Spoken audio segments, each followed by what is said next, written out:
Today I'm going to talk about dark matter, and to begin with I'm going to move forward 13.8 billion years to the present day, to an observation that has been made that says that there are not enough stars and planets and matter in the universe today to explain some observations.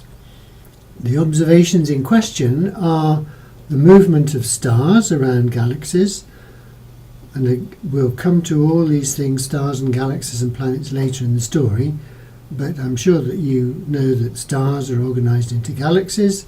The stars move around those galaxies. If we work out the amount of gravity that is created by all the stars and other stuff inside the galaxies, it's not enough to explain how those stars move. There seems to be some matter missing.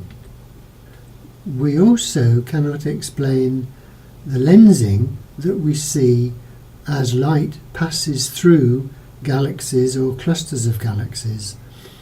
Light bends as it passes through a strong gravitational field, and the patterns that we see cannot be explained by using the amount of known matter inside these galaxies. There are also certain problems explaining part of the cosmic microwave background radiation, which we've looked at before. So to explain these observations, a theory has been put forward, the dark matter theory, which says that most of the matter in the universe today is invisible. Normal matter, the stuff that surrounds us, that we're made of, only comprises 15% of the matter in the universe, shown here in white. Most matter is invisible, it's dark, shown black in the diagram, 85%. This theory helps us to explain how the first stars formed. If there is this dark matter, what is it made of? Well, it is not made of any of the particles that we see, that we've talked about so far, the particles that we see in the universe today, protons and neutrons and electrons. It's not that, it's something else.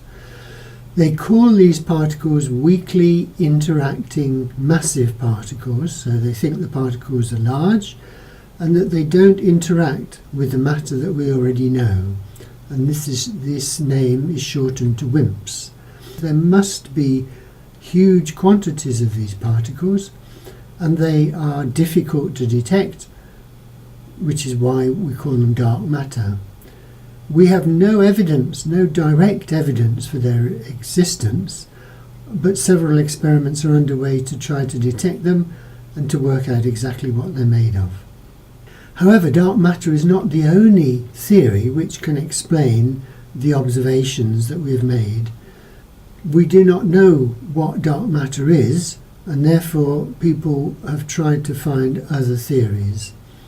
Also, dark matter does not explain all of the observations that we have made, so the theory might be wrong, and other theories, other possible theories include the idea that Einstein's theory of gravity is wrong, there's something missing, that there were defects in the fields that were created during inflation, that matter exists in other dimensions, and there are other possible theories as well. So this is a very hot topic in the field of cosmology and astronomy.